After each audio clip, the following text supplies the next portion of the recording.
Liberia is our primary objective. Now, today we are here. Today happens to be the 18th or 17th, 18th day of July 2023. And I would like to welcome my colleague first before I go into how we're going to run the show this evening. Titi, welcome. Now for what? No. What's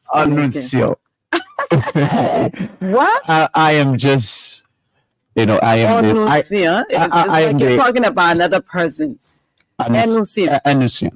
Okay, that means. I thought it was that bad when it comes. No, to I am that bad. like I am that. I am that bad. You are. Okay, I'm not going to try that anymore. No, you can try. We will learn cool on this platform.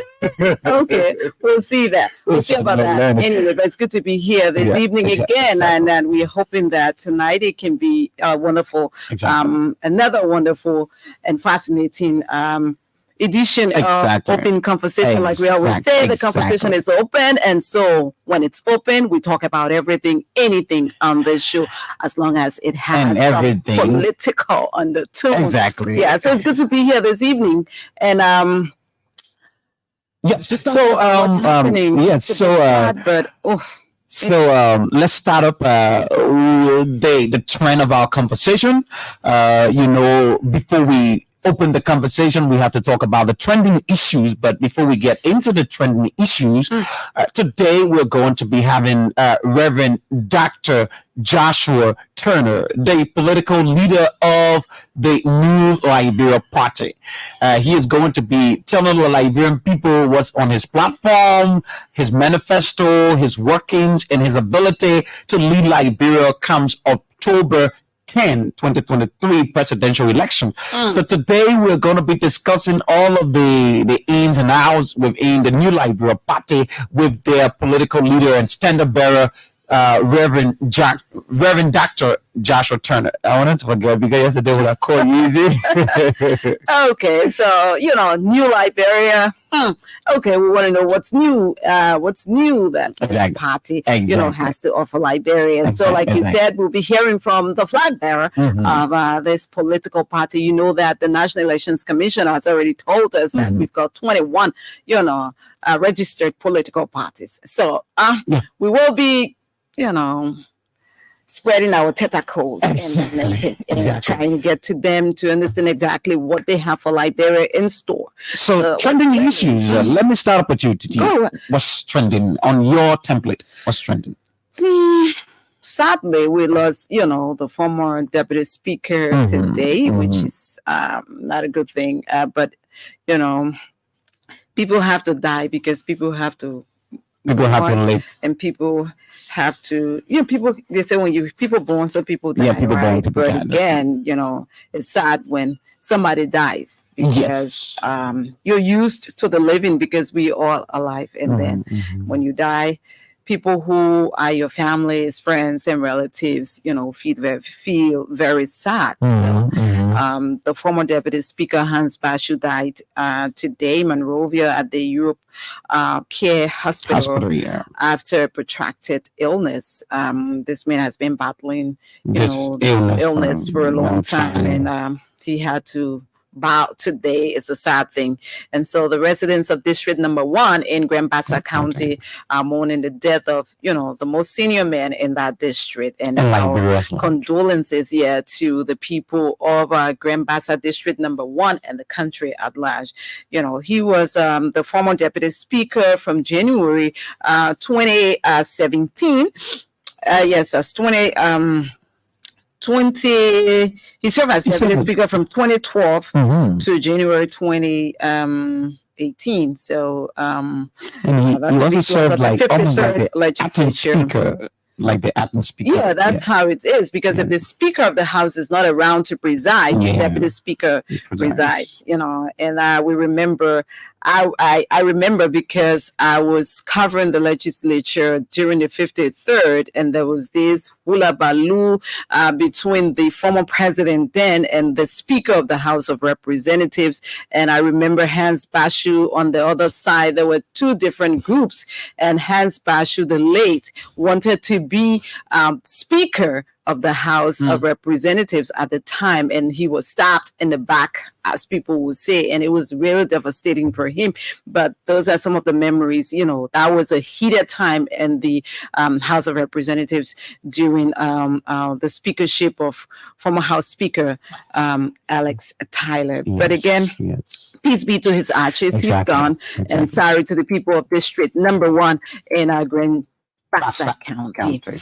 And what's also trending from my end, since we're still with the House passed, the restated budget in the tune of 759 million that was sent by the president to them. And so we know today that the House of Representatives passed the restated budget in the tune of 759 million dollars. Do you want to come in before I come? No, I think we already have the trending issues on your deck, so you just fill us in with the trending. Okay, so since we're talking about trending issues, and I see Director Isaac Red here, he's going to talk to us a little bit because he was, at the House of Representatives, and he worked a lot with former Deputy Speaker Hans Bashu, and I see you wearing a Bassa t-shirt that has an inscription Bassa on it. You were the Director of Press at the House of Representatives when the fallen former Deputy Speaker served that place, and he's a current representative, in fact, of District Number 1 in Grand Bassa County. He was seeking a third term before death took him away today. How does that make you feel? How do you feel today? Well, we're sudden at that.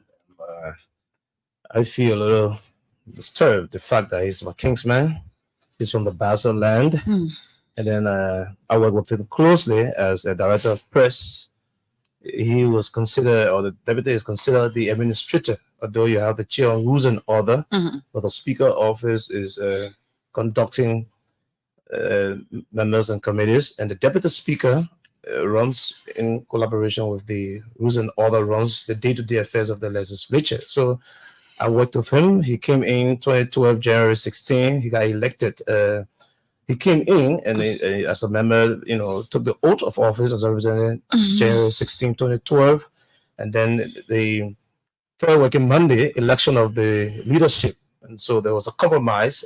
There were two camps, Alex Tyler versus Rick Stewart. And so all the new members agreed with the old members that the old members will provide the speaker, and Alex Tyler was elected, or Rick Stewart, and then Hans Bashu was considered as the choice of the new members of the legislature of the 52nd.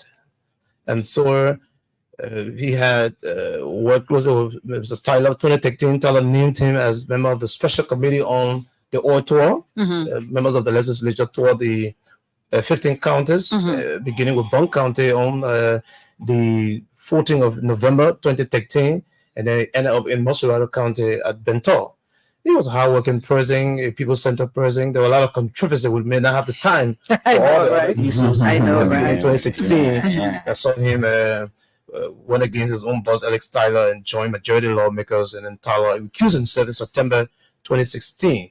Bassa Mons, you're correct. Hans Bashu worked with ECOWAS as an accountant, the ECOWAS office in Liberia, before being elected by the people of Orange Grove, meaning District 1, the Farmington Belt, District 1 of Grand Bassa County. I know the legislature will issue a formal statement on all that will lead to the funeral service of the statesman who died today. But I just wanted to comment on that. If you went to, if I were to ask you, what will he be remembered for, give me just one or two things, that people at the legislature will remember him for. What will be that? Well, he's a reformist. He was involved in working with the international community. We worked with the American government through UC and the National Democratic Institute. So he was keen and focused on training staff. He, of course, helped to get UC project to put a Wi-Fi in the billing that when you say paid for that for 6 months. Unfortunately, After the 6 we months, couldn't maintain that, but at least that's all sad. the that was expenses. his, that was something that he initiated. He was right? involved, yes, with, and the doing setting up that. of the library, the modernization committee, Okay. headed then by Senator Blamont Nelson. He was from the House who worked with Senator Blamont Nelson to ensure that the 5-year modernization plan of the legislature was implemented. But he was always sick, though. He was always off and on, and of late, since fact, his 54th legislature, Hence Bachu was elected what we call in absentia. He was in Ghana in the hospital. Yeah. When he got elected, by the people in District 1. He had been sick. He was in the hospital. And two presidents, Tyler too, was elected when his son died in Ghana. He had gone for the funeral, or not the funeral, but formalities to remove the body from Ghana to Liberia. Okay. When he was elected. The same with Hens Bashu. He was in a hospital. He has been off and on. I'm not a medical doctor, but of course we know he had some complications, medical complication, and so everybody was like shocked. Bashu is bereaved. He joined. He got elected as an independent candidate. In 2020, by June, he joined the Liberty Party. He and the Liberty Party couldn't see eye to eye. He was the lone lawmaker of Grand Basel who was not a Liberty Party. He and I'm sure he was running this time around again. On the Liberty Party. On the Liberty or Independent? Liberty Party. He joined and remained a member of the Liberty Party. Till his death. Okay. I don't know what the rivalry or the controversy came from, but he and Ambassador Finlay were both elected independent members of the, and other than that, all the other persons from Rousing Siawe to Baron Brown and to Gabriel Smith, they were all members of the Liberty Party. After the demarcation, Grand Basel had then 3 districts. Then later on, after demarcation, it became 5. So he and Pro Tem wasn't feeling could not see eye to eye. The caucus could not meet. Sometimes went on their watch, and then politics. He joined Liberty Party 2020. Exactly. And so Owen Rose is bereaved. Grand Basel is bereaved. Liberia is bereaved. Thank you, Director Red. Thank you so much for giving us on a depth. It's your debut. It's your debut. You're doing pretty well. Thank you for the program. I've been listening keenly to the presidential candidate of the city. What party? New Liberia Party. Okay. Parties. Almost 46 parties. Imagine. Yeah. But 20. Our democracy is growing. 20 putting up presidential candidates. Yeah. God bless. Thank you, Dr. Red. Thank you so much for joining us this evening, giving us a little bit about the flashback about fallen district number 1, Grand Basel County Representative Hans Bashu, during his time, and we are sorry again to the people of Grand Basel County. So, what's trending from your end? So today, Senator Yombi Kanga Lawrence, through a release, suspended the usage of the logo, the Liberty Party logo, not to be used by anybody, probably neither the party chairman or whoever. Until the court intervenes, because quite recently you noticed that what is his name, Ability expel the embattled political leader Yombli Kanga Lawrence, Daniel Sano, Darius DeLong, and the rest of the other people who have diverse political views on how the Liberty Party has been structured and operated. So today, Yombli Kanga Lawrence said nobody should use the logo, to describe themselves as a Liberty partisan. So how is that going to happen? It's what I'm just sitting here and thinking about. So the conference, how is going to stop them from doing that? What is she going to do if they use the logo of the party? Who is she in the party? The courts have already recognized the Ability faction of the party. Mm-hmm. So what power does she have to stop them from using the logo? Is what I'm thinking. She said Ability also does not have the legality.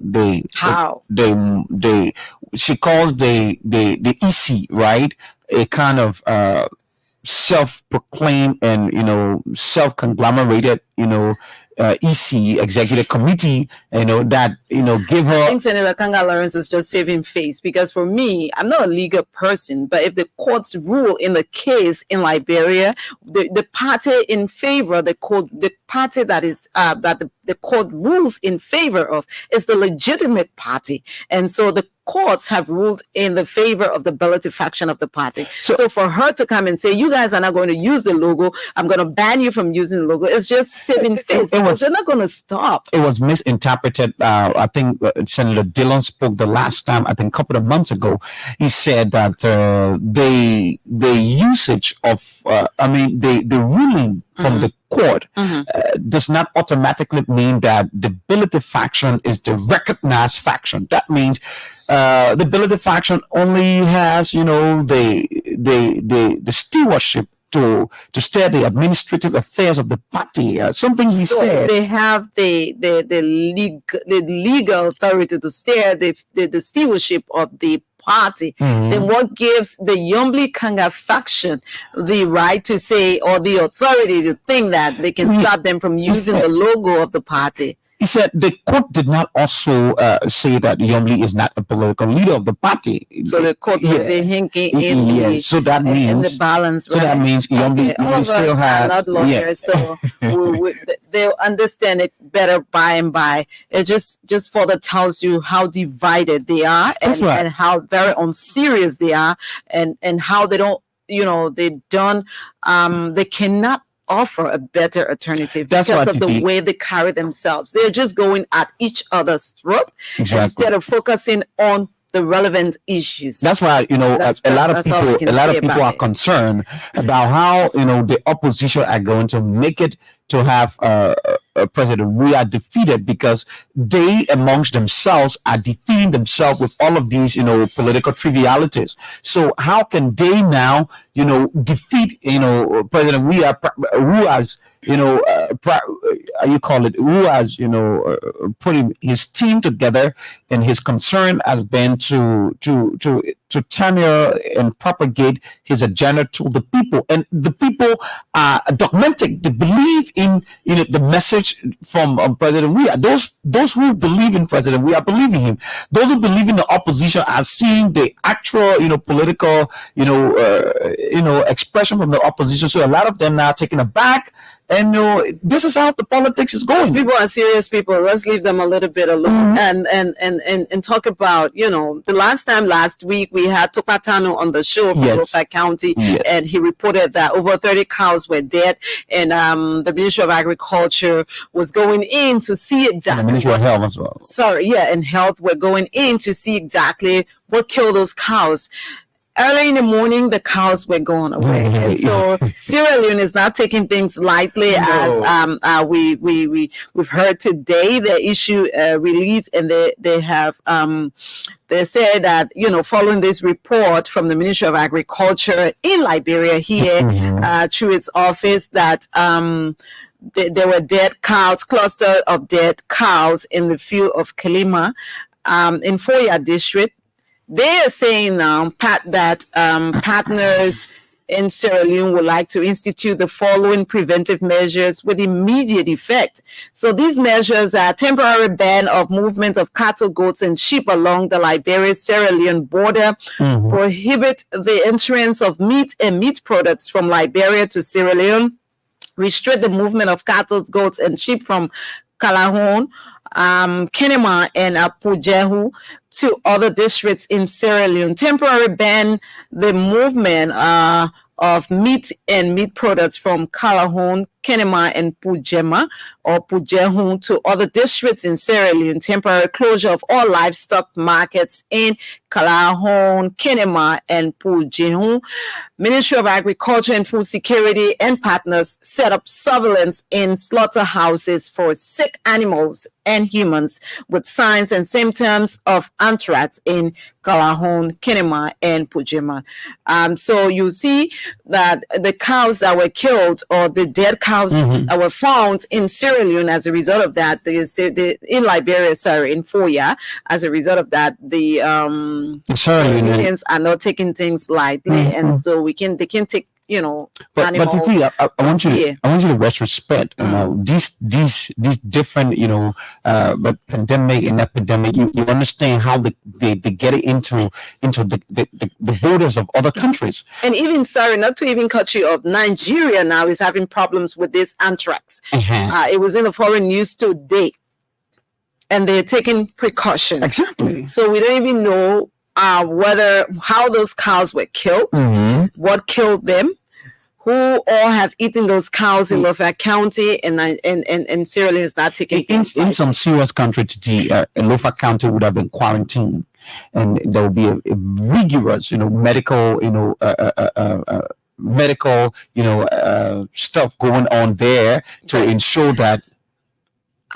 Anyway, I don't know what. Maybe we'll hear from the Ministry of Agriculture and Health on this one. It's not Lofa, it's Foya. The people who took the cows. Because mind you, now the people took the cows. We're hearing different stories already that those people were complaining to authorities there that the cows were eating all of the gardens. And they couldn't make the gardens. Whether they were vexed and they killed the cows, or whether those cows died from something else. Because obviously, if you know that you kill something, you kill a cow, you kill a goat, you already understand that I kill this for a reason, right? And we just want to prevent this man from having these cows or livestock here. So we're just frustrating his efforts. But again, maybe that's why they did that. Maybe, those cows just died. But since then, we haven't heard anything. But it's good that, we hear from the Ministry of Agriculture and Health to know exactly whether they did follow up on those people to find out who ate the cows, how are those people faring, are they good, remaining livestock in exactly what's happening because to these them. people are having bodily contact with other people, the fluids and everything, so we're not jumping to a conclusion. We don't know whether these people are just taking precaution. Nothing. Exactly. Heard anything from health authorities. Our nearing countries, they are taking precaution. It's necessary, TT. It's necessary because you don't know what happens tomorrow. You don't know what happens in the next moment. So it's necessary. So we're already going to 8:30. Yeah, we're already going to 8:30. 5 minutes. 5 minutes of pause. So President, I know the CDC issued a statement today. The Secretary General of the party had a press conference today thanking all of the people of Liberia who turned out yesterday to tell His Excellency thank you for a job well done. The president himself, is also grateful to the people who turned out, the people of Liberia. He also issued a special thank you and appreciation note to the people of Liberia. I'd like to read that, and then we'll open up the lines for you to make your input this evening. He says, I wish to convey my utmost thanks and appreciation to the thousands of Liberians who turned out yesterday in a massive show of support for the work that we continue to do on their behalf. I am particularly thankful to the multitude of young people, including first-time voters, our various auxiliary groups, all Citizens, Weashins, and all Liberians who gathered in spite of the rain to demonstrate their love and appreciation for all that we have done and continue to do for them. I also want to thank the parents of many of the young first-time voters who turned out yesterday for allowing them to exercise their constitutional rights in support of our vision. Let me assure you of my unwavering commitment to carry on with programs and policies that specifically target you and members of your demographic. We shall not let you down. We are fully cognizant of the constant struggle the Liberian youth have faced for generations. That is why we are tailoring our development towards or development efforts to improve your lives. To every Liberian, irrespective of political affiliation, gender, age, or social status, who also conveyed their thanks through various mediums, we are equally thankful and promise to continue to labor on your behalf. Like I have stated, the Coalition for Democratic Change extends its arms to everyone, old as well as new members. Let us all go get this victory together. Thank you very much, His Excellency George Maniwia, President of the Republic of Liberia and Standard Bearer, Coalition for Democratic Change. This is a special, thank you note from His Excellency to the people of Liberia who turned out yesterday to say thank you to them. My mom always says that, if people appreciate you, the only thing you can do for them is also tell them thank you. Say thank you. So we hold it right there and take our calls this evening on what's trending. You already know we've talked about that. We'll open up the lines now for you to make your input. So you put your calls through on 080-514-096. That's the number we're using for tonight. 0880 514-096. So you put your calls through and you put in your concerns on our platform, and Liberia is listening to hear what you have to say on the many trending issues that we've talked about and we've discussed. Titi and I are moving very strong. So 080 514-096. I think we have a call there. Hello? Yeah.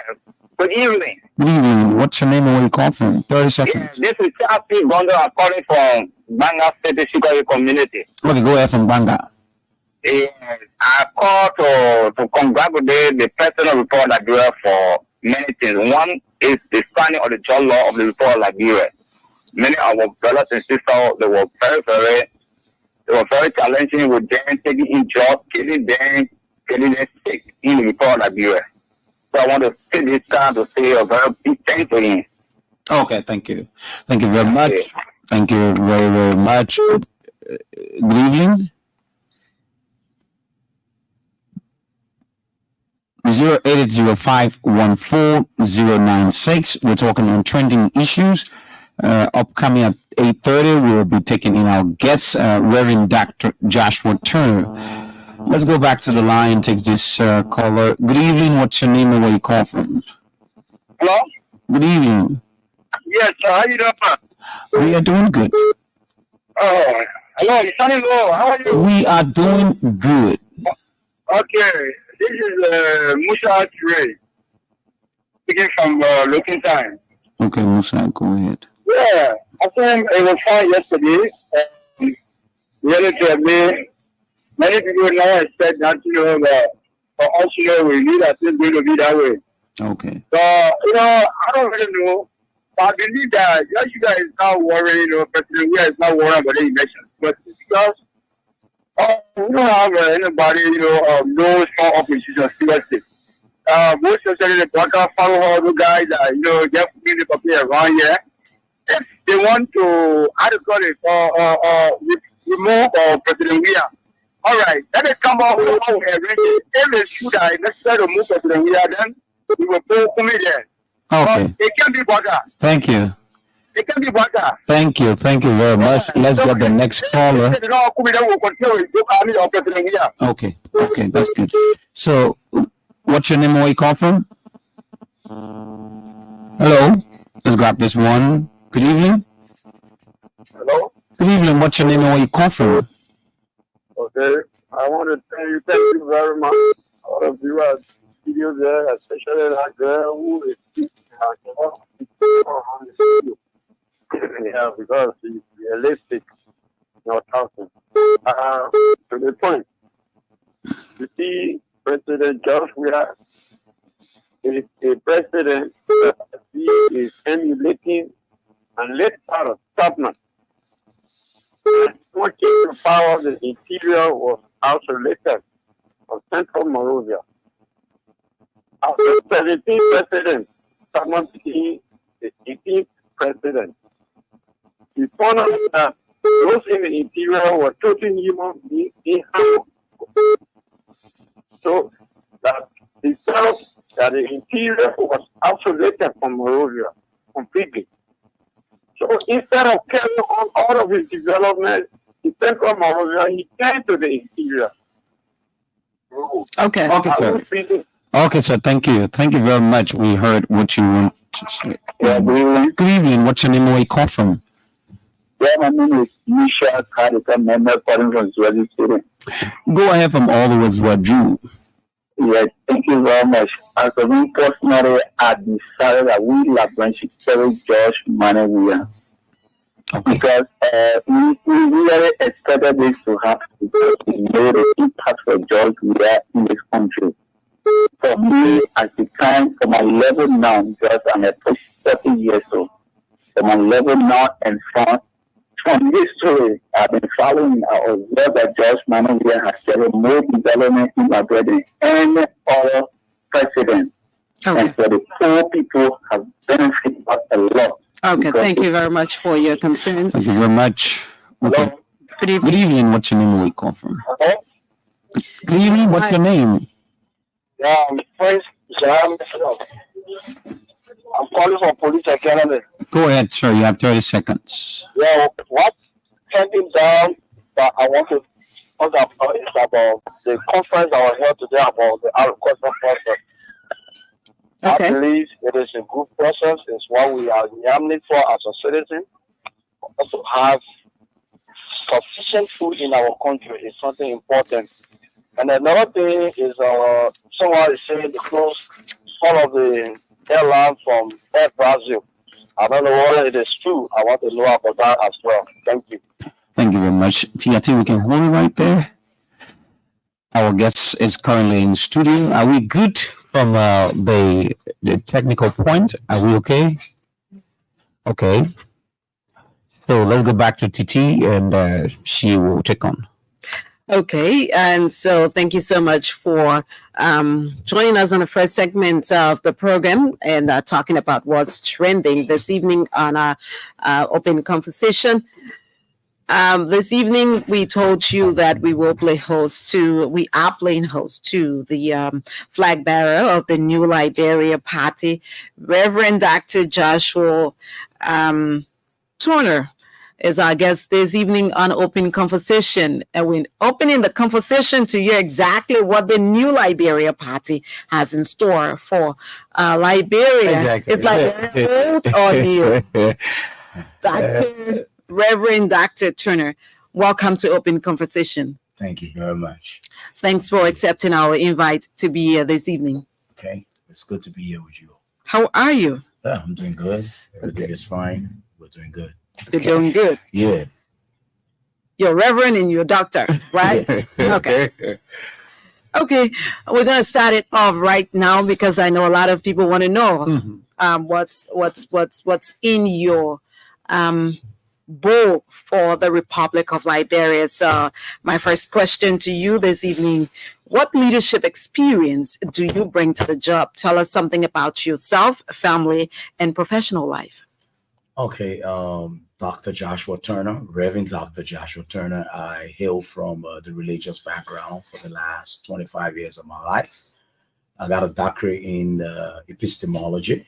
What is that?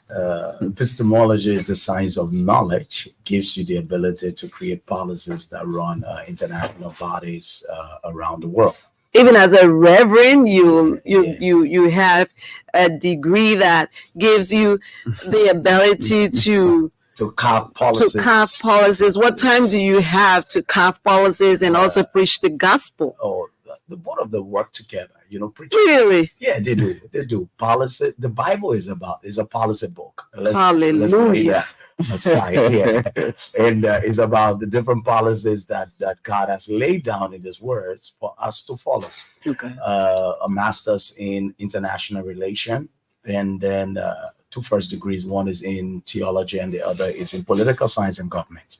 So what we did, we prepare ourselves for the political space. I mean, the religious space for the last 25 years. And then looking at us diverting into politics, we went ahead to prepare ourselves for politics, where we got a degree in political science and government, and then a master's in international relations. So that's where we come from. Dr. Turner is married to Joy, and we're blessed with 4 kids. We've been married for 22 years. Yeah. Which church do you pastor? I'm the general overseer of Champion Ministries worldwide. all of the champion ministries in Liberia, who oversee our headquarters on 21 Street.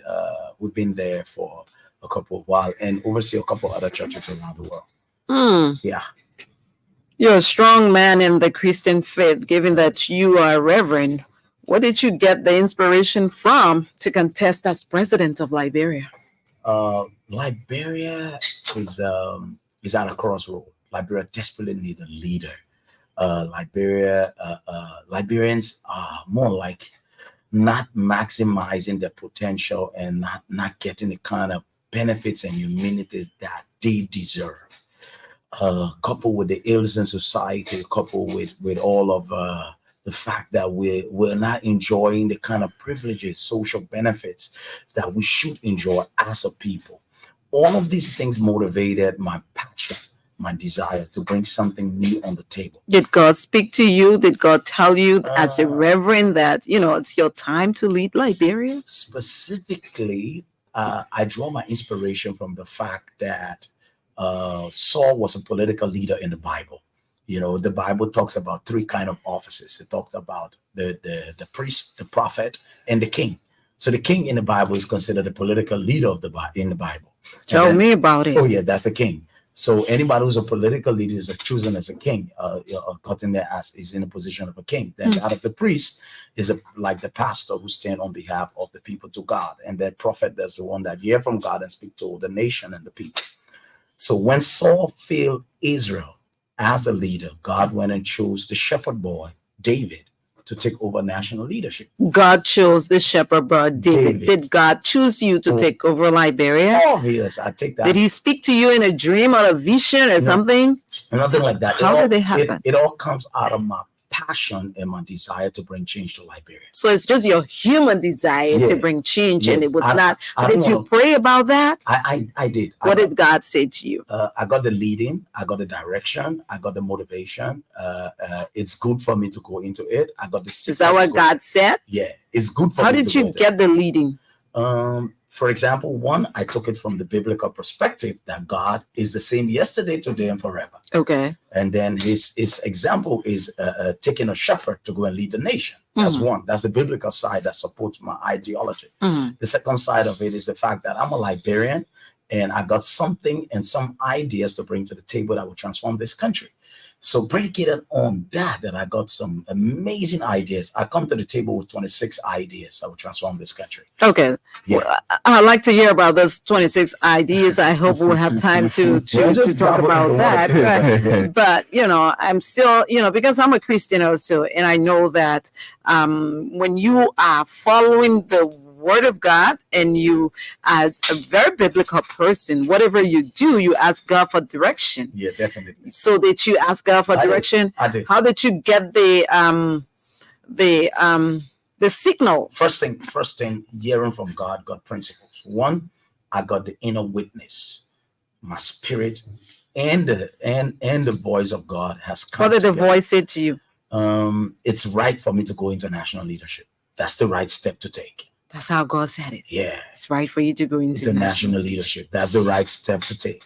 Okay. Before my colleague comes in, I want to ask you now, since you're the flag bearer of this New Liberia Party, what's that new Liberia that you seek to build?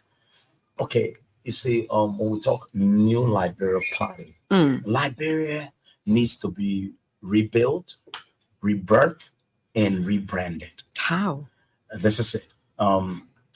This country is running on the basis of the kind of mentality that Liberians carry. We want to change the mindset of Liberians. How do you do that? Then I'll introduce some of my ideas.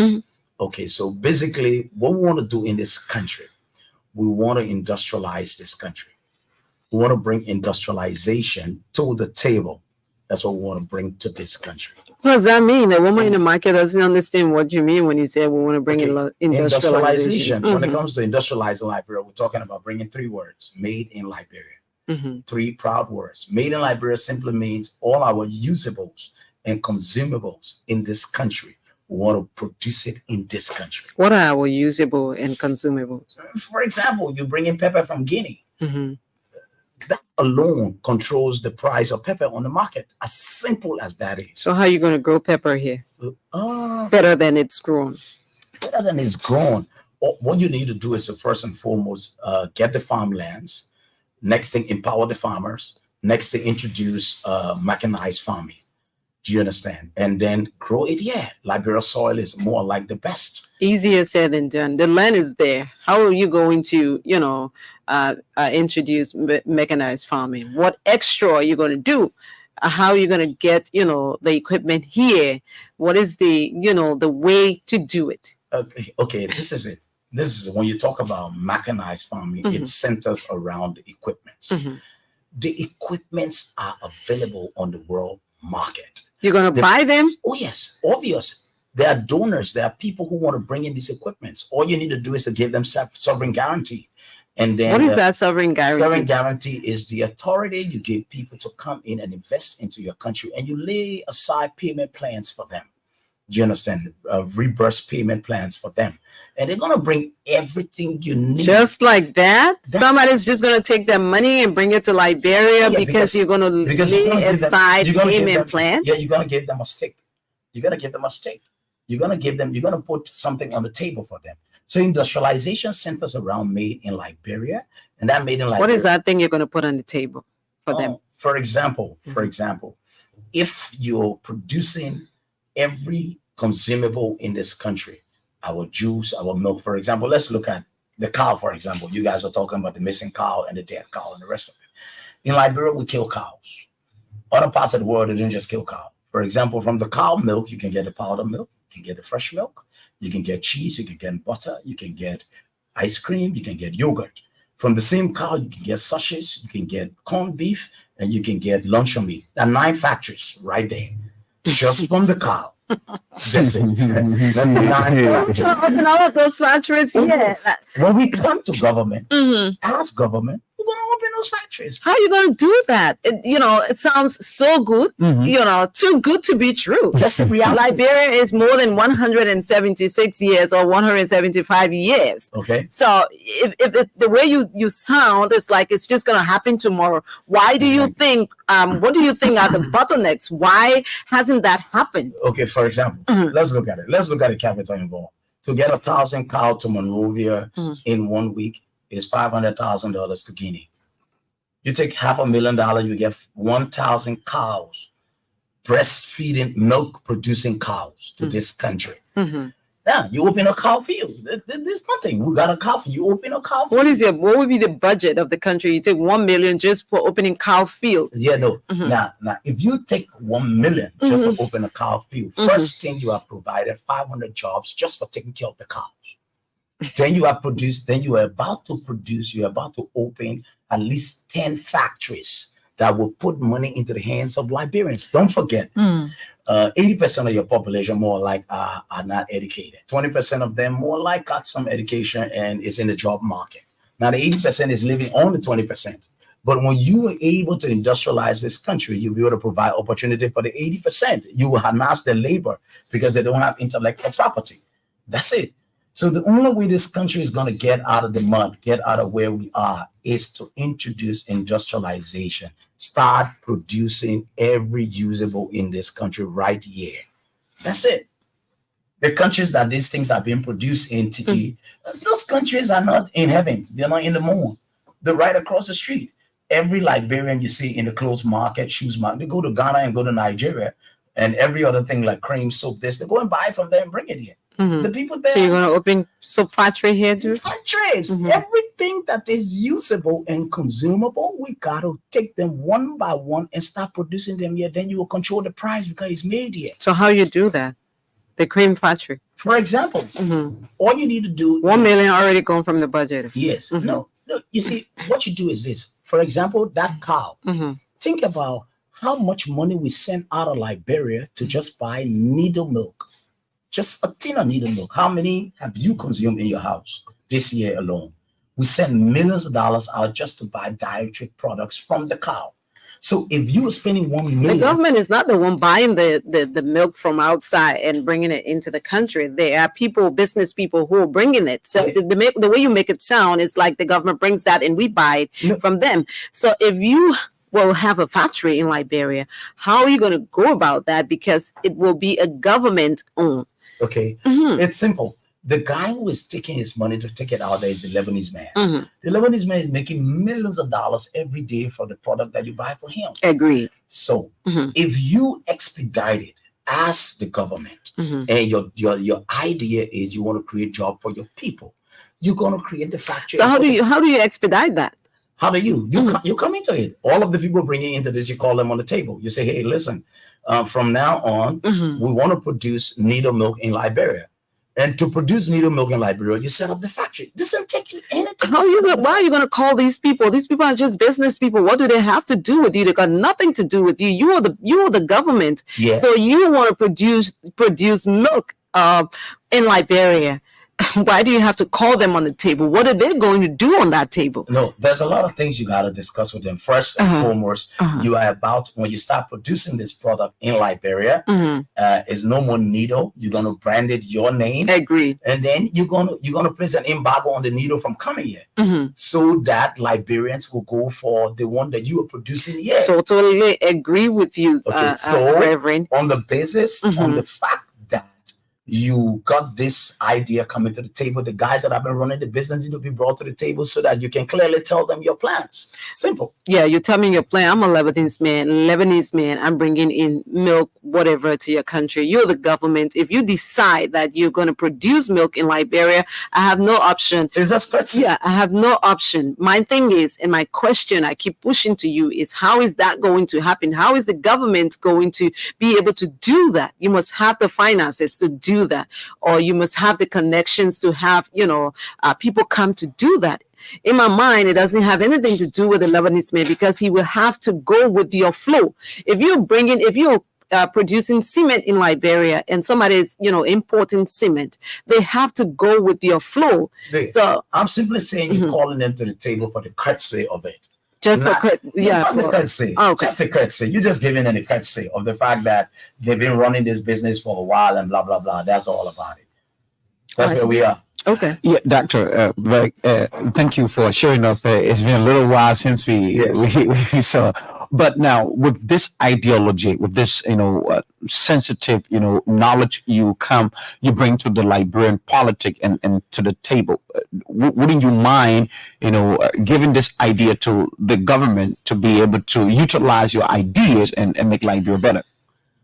You see, basically, this country is not a country that you can bring an idea to You the just get the table. microphone. Right? Yeah, you can bring an idea to the table, and then people just got to jump into your idea. You need political willpower, Okay. to get your ideas to the end of it and see it come to the limelight. Okay. Yeah, a lot of ideas have come to governments in power, and then those ideas seem to be vague to them, because you need the expertise to implement these things. You need the how. You need somebody who got the energy, and it comes out of somebody who got the energy and the drive and the momentum, and somebody who sees it as something that can happen. That's just about it. The issue here is that the functionality of the government is to better the well-being of the Liberian people. Now, you have such a brilliant idea, taking this idea to the government. Why wouldn't the government want to accept that kind of brilliant idea from you, Dr. Turner? Now, listen, the truth about it is that if I come to the table and I'm interested in government also, I'm interested in national leadership, and then you are there, obvious, you will find my ideas. You could find my ideas as threatening. You could find my ideas as it's going to be his franchise. It's going to be his mindset. And why should we come and run our policies and our government on an opposition or on another policy? On an opposition idea. Yeah, that's it. That's about it. Are you seeking a socialist style of government? No, not really. I'm not going that way. A quote unquote socialist, no. Okay, so you should be winning souls for Christ, but you're here now deeply in politics. What do you make of the separation of state and religion, as provided for under the Constitution? You see, Liberia has a history. till today, Liberia respects a leader in his country. His name resonates. Is William R. Tolbert. William R. Tolbert was a reverend. He's a man of God. He was the president of the World Baptist Alliance.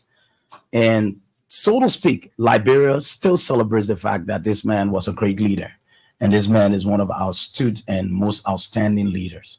I think history will just be repeating itself for another reverend to come into the corridors of powers. That's about it. Where's your constituents? As it were, over the years, I've built a very strong base when it comes to the young people, when it comes to empowering them, when it comes to human resource capacity building. I've been into the religious field for the last 30 years of my life. That's it. I've affected. What's the membership of your congregation? I oversee 153 churches around the world. I'm talking Yes. about Liberia. When it because, comes to Liberia, Mhm. I cut across. There's virtually no religious, quote unquote, religious institution in this country that Joshua Turner has not been through the lines of the pulpit or wherever, from the Baptists to the Methodists to the mainland churches to the full gospel churches to all of that. Yeah, we've What been does across that mean? When you say you've been across there, what do you mean? What do you mean? The name resonates with everybody that has Joshua Turner is a little known name when it comes to politics in Liberia. politics, but not religion. Politics, but not religion. So And when you it comes can. when it comes to politics, Mhm. we are a new phase and a new name so that we can become the option. I think Liberia needs an option right now, as it is. Mm. And the typical Liberian ideology is the fact that, hey, if I can't get this that I'm used to, giving me what I want, I need an option. Joshua Turner is just coming as that option in the new phase. Really? Yeah. So I'm still concerned about your constituents. I'm sure even because- you may go to the ballot box yourself and say, I think I need an option. Really? Yeah, I think I need an Like, option. seriously? Yeah, like seriously. Okay. We'll see about that on October 10th. But my thing is, there are different political parties. We have the incumbent president where we have, the ANC of Alexander Cummings. We have, Unity Party of Joseph Human Boakai, Tiawan Gonglo, and the rest of it. Why, have you decided, to not join any of those parties? But, I always like to say a little known, Reverend Turner wants to run for the presidency. Are you doing this to make yourself popular this time around or something? Now, Do you really believe that you're going anywhere? I'm going very far. Really? I can tell you. Let me tell you, Liberians are at a crossroad. Liberians are disenchanted. Liberians are confused. Is that what they showed yesterday? Yes, you see, yesterday was a political game. That's it. And Political game? What is there's a lot of underlying factors that motivated yesterday. What are those factors? To come and say thank you to somebody, it's easy. Liberians like Thanksgiving. There's nothing wrong. I know you have a lot of, every month you have how many Thanksgiving services? A lot of people come and say thank you in Liberia, our church and all that. They can come and say thank you. Okay. But I can tell you for free, on October 10th, Mhm. it's going to be a different ball game. Really? Yeah. And the reason why you see Joshua Turner has not aligned with all of the political, the mainline ones that are in the race today, the forerunners of this, because, my ideas are kind of a different. I'm coming to the table with something different. All of these politicians, you call them, one person said, I want to do road, others I want to do agriculture.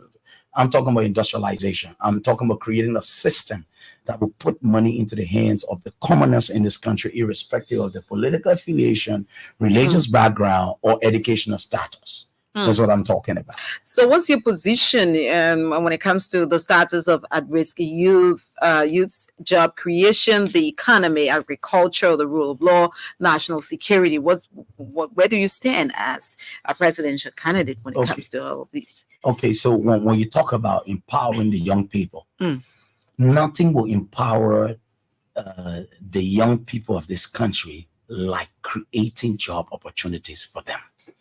To create job opportunities for them, 80% of them are more like drop out of school. They're not educated. They don't have formal education. Mm-hmm. So the only way you can get these people working is to tap into the labor. To tap into the labor, You got to create factories for them to work. Now, when people leave this country, they don't know how to read and write. They go to America. Why do you think past governments, including this one, doesn't have all of these factories you're talking about?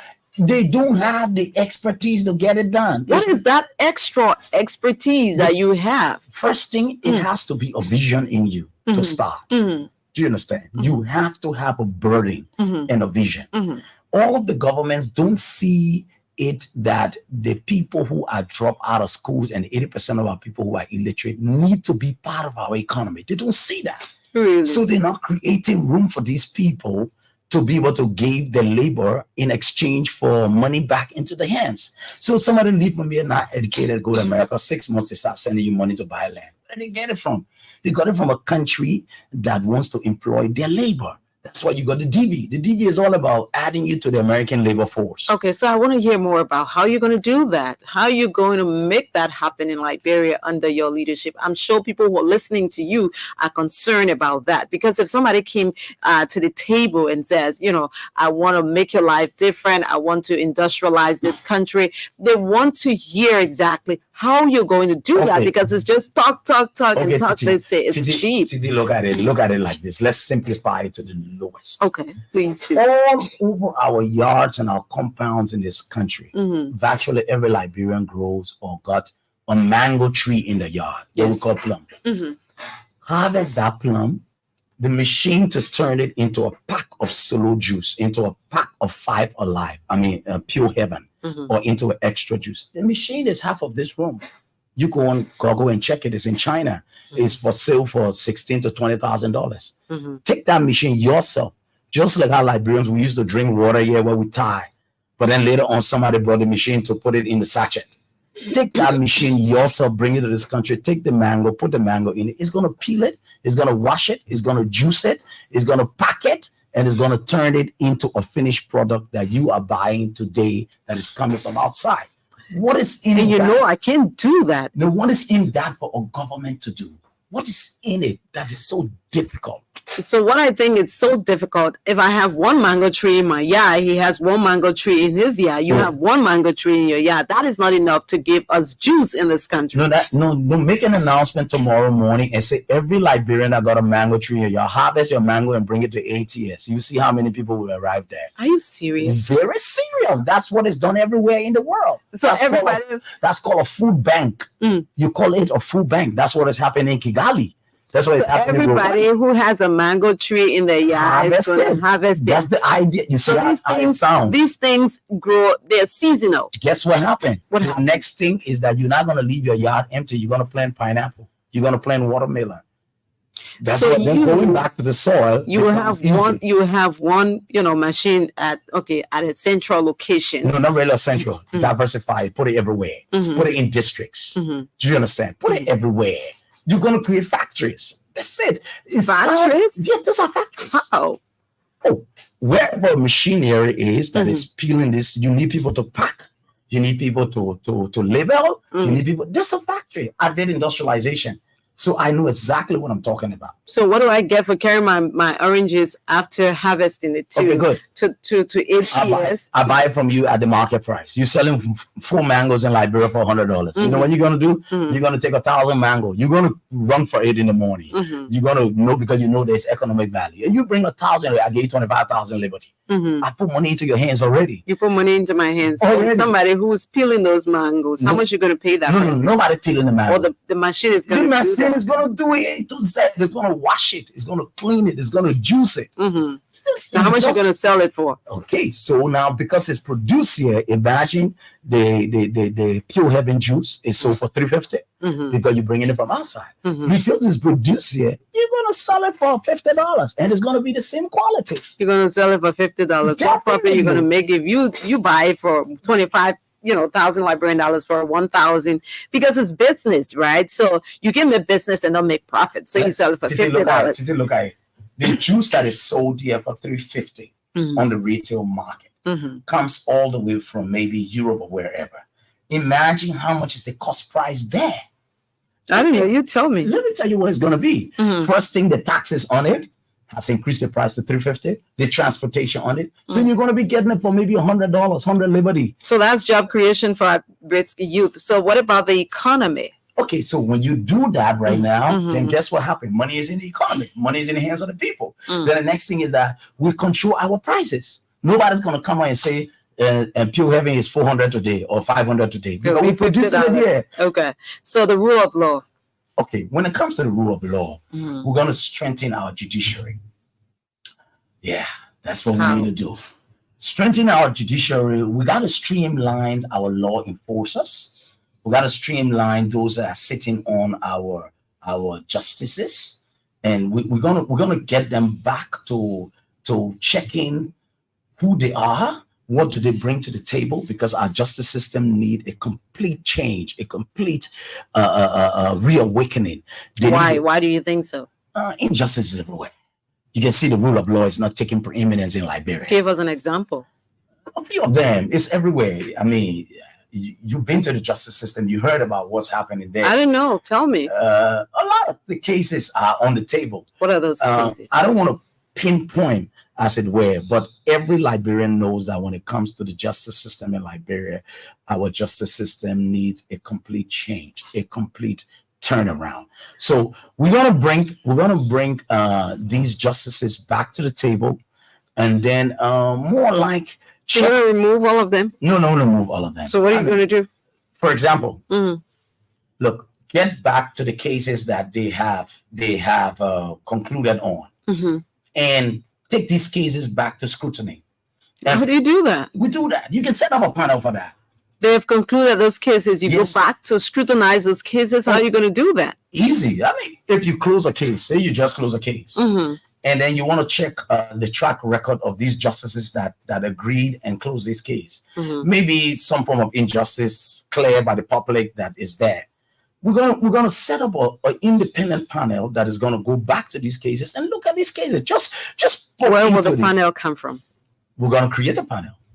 So you create your own people who you trust and think that they can sit on the panel. Yes, objectively. We take them from all sectors of society.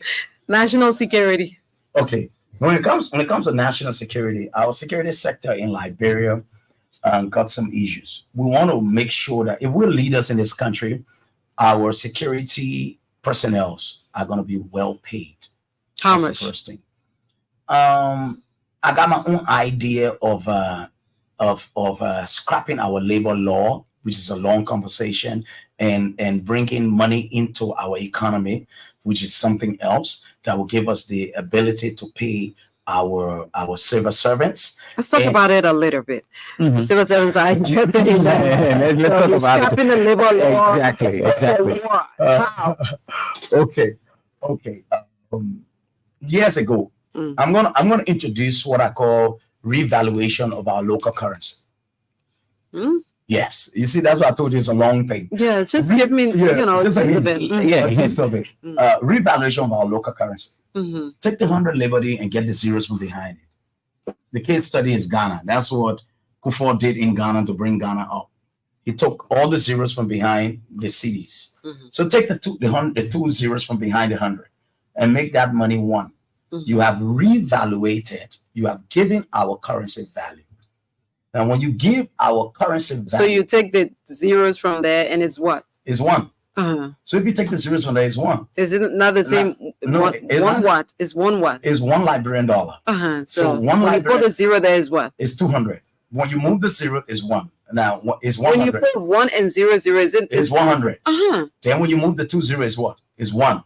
It's $1. It's $1. $1 Liberian dollar. So what have you done? You have revaluated that currency. Why am I saying so? Now the US dollar is, let's say, it's 200 now to one. So when you remove the 2 zeros from behind Liberia 100 bills, what are you doing? You are saying now the rate will be 2 to 1. Good. What changes? So there's $1 billion changes. Your money was 200 to 1. Now your money is 2 to 1. Yeah. So that other scheming there. That's scheming. And in economics, it's called revaluation of the local currency. So what good will it do for So the let me tell economy? you what good it would do. Let me give you the good. Okay. Now, this is the good it would do. Okay. When you go out a year and print $16 billion and put it in the economy, The reason why that 16 billion goes nowhere is because it's $80 million when you exchange it. When you do the mathematics, 80 million times is 16 billion. But when you revalue the local currency and then you go and bring in 16 billion divided by 2, you bring in $8 billion to this country. Mhm. If you bring $8 billion US to this country, you have just brought 12 years of your budget into this country. So if you brought 16 billion Liberian dollars, you will be bringing $8 billion US to this country. $8 billion US is almost your 12 years budget that you're bringing in 1 year. You scrap the labor law and increase the wages because you got the funding. Let me ask you a question. Let me ask you a question. Okay, the 16 billion that they bring here, how do they get it? The money arrived there. You see it right now in our economy. How is it done? You pay for it. How is it done? You pay for the printing. How is it done? You lodge a certain amount of money into the World Bank account so that you can support it.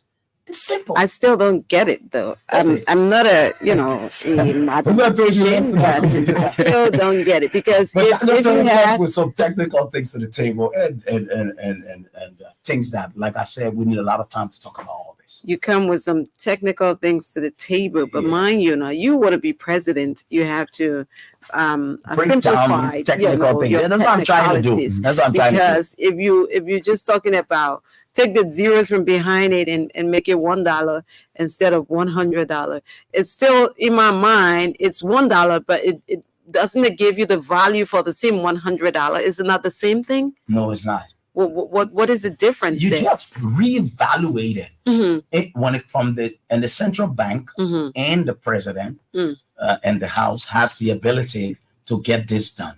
So you just reevaluated the local currency. In other words, you just gave Liberia local money value.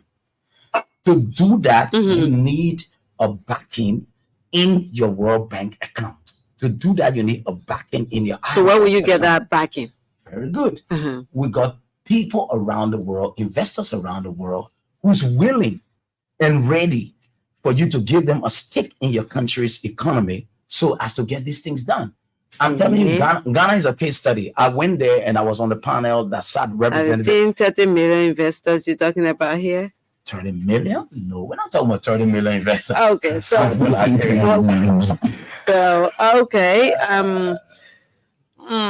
if you have a question Dr. Turner, you come with a lot on the table, and I just sat quietly and listened to all of the talkings that you've done. But what are your plans? Liberia has been grappling with this issue of corruption. What are your plans to tackling corruption? Okay, you see, when it comes to corruption in this country, again, I'm going to bring something to the table that is not common. You realize that my ideas are not permeating everywhere. Now, I'm going to leverage on technology. As we sit in this room, all of us here, we're on cameras. Okay. And around the world, the reason why you see people can successfully fight corruption. You just get to the mic a little bit. Can fight corruption is because technology is being employed. Okay. One of the things we're going to do in this country is to video surveillance every government parastatal, every government office. How do we do that? Video surveillance. Video surveillance. Video surveillance. There are a lot of people listening to you around the world. Put cameras, all in the existing counters. Put cameras in every government office in this country. What purpose? Where you get the money from to put it there? Where you get the money from to put there? Where you get the money from to put cameras in all of the offices? The money isn't what a government need to think about raising. A case study. Okay. A case study. There are cameras right now that I just installed in my building. Okay. Each room costs me like $28. What are you talking about? They're the kind of cameras you're going to install in the in all of the government buildings. $28 camera. I'm saying. Okay. Just the simplest of it. I'm just saying. I'm using this as a case study. Let's say you got a common camera right in a government office, like what we're sitting here right now. Okay. Once we're under camera watch, it is clear that you are under camera watch. Technology is being employed. Both your audio conversation and your video will be recorded and sent to a national database system.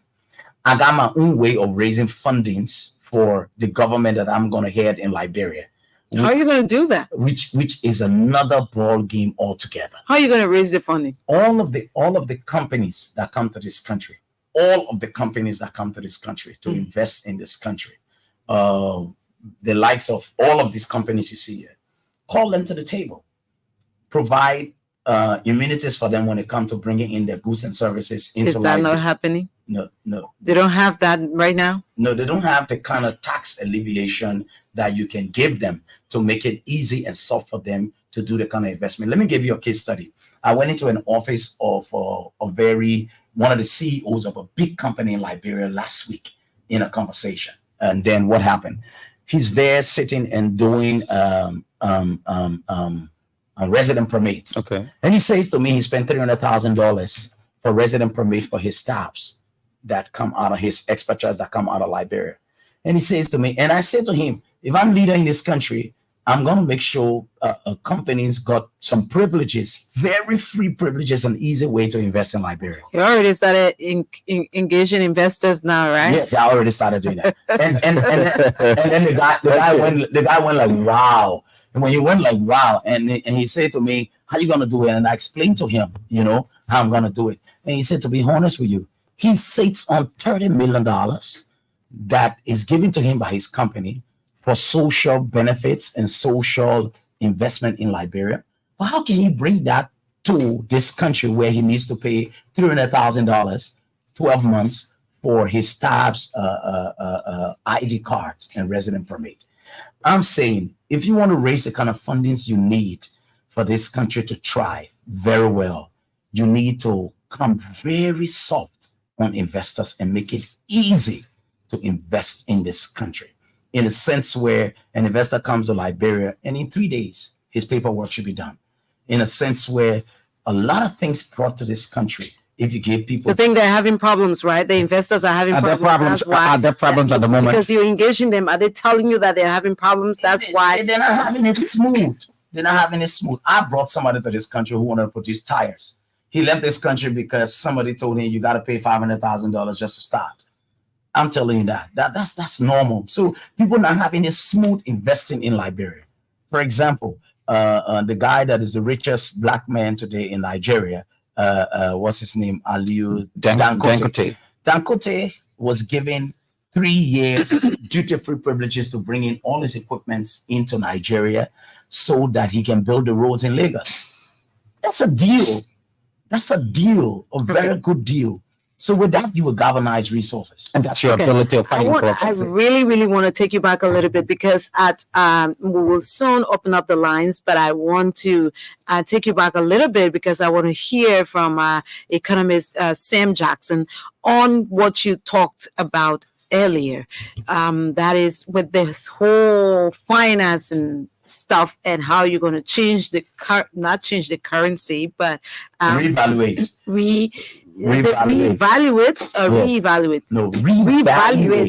the currency, the local currency. So when you go back a little bit and just explain to me how that is going to happen, how you're going to do that, just under 2-3 minutes, please. Okay, to reevaluate the local currency, first and foremost, you got to check on your foreign reserve.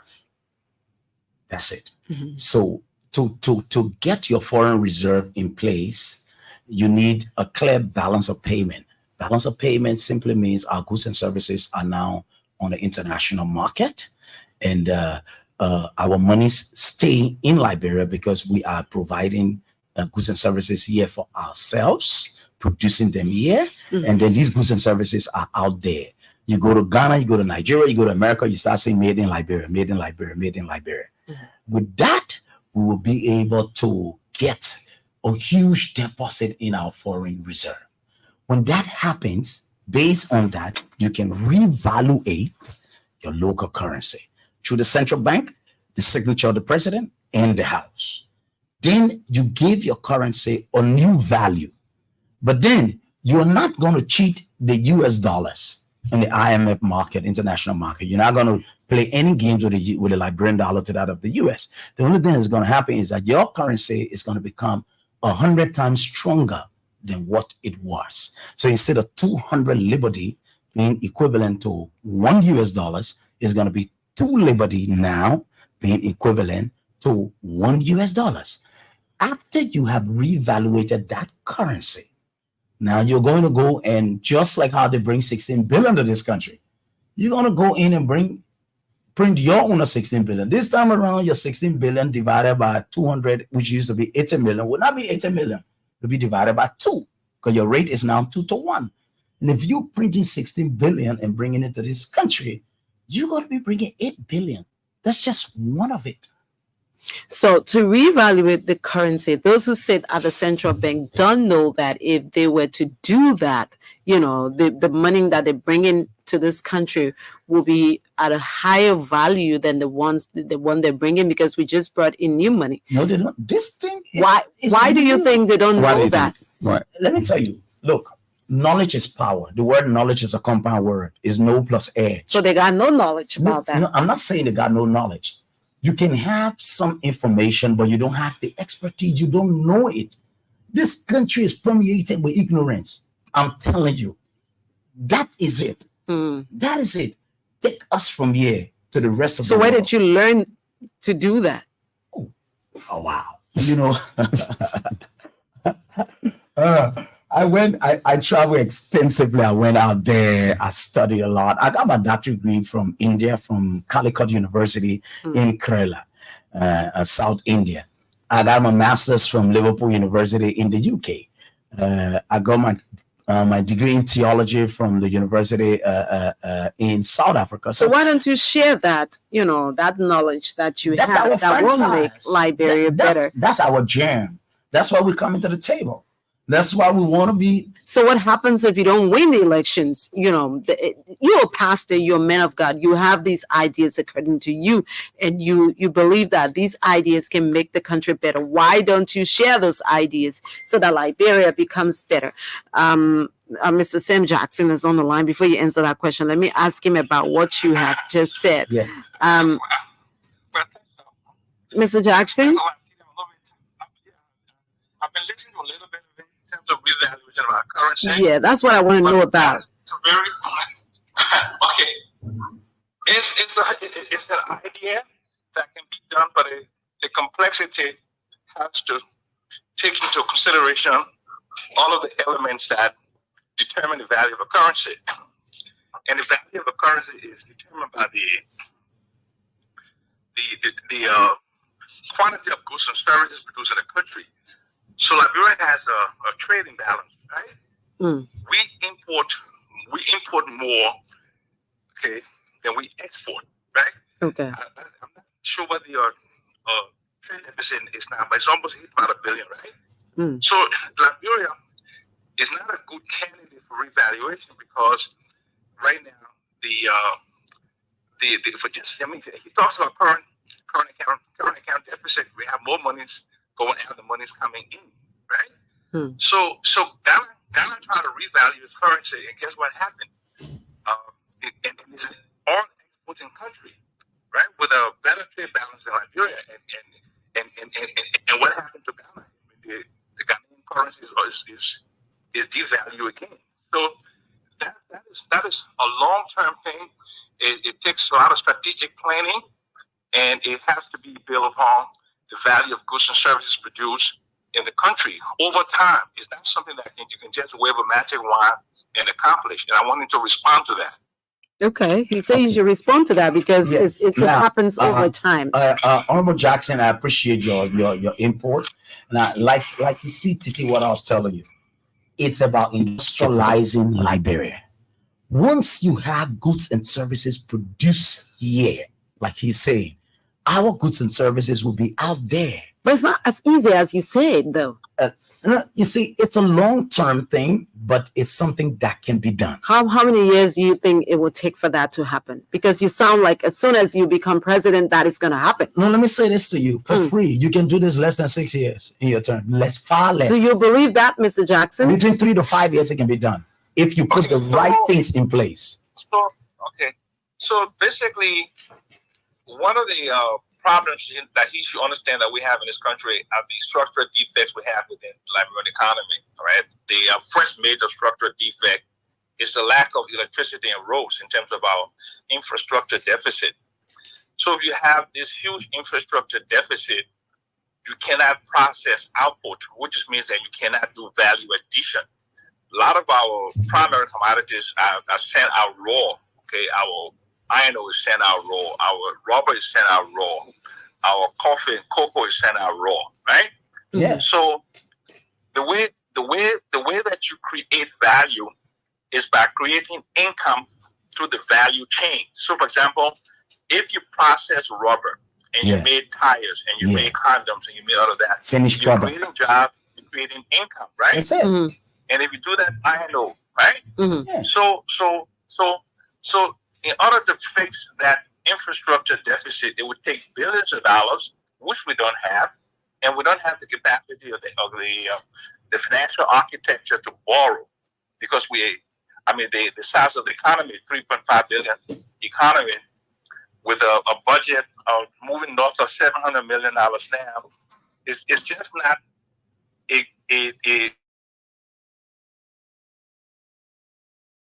he's really talking about is like putting in a long-term plan to build infrastructure, to process and do value addition, create income, improve what we call the esophagus capacity. Because right now, let's assume that you decide that you want to bring in large-scale manufacturing to this country.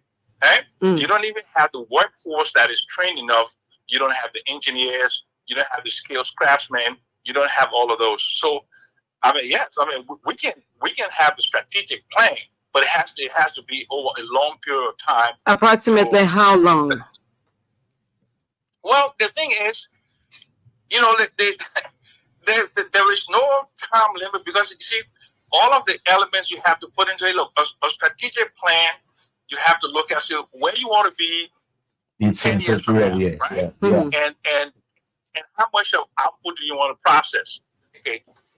So you have to bring in cheaper electricity, right? 19 cents is still not very competitive. You still got to go like 9 and 10 cents, like Cote d'Ivoire, and Ghana, right? Yeah. Then you have to build roads.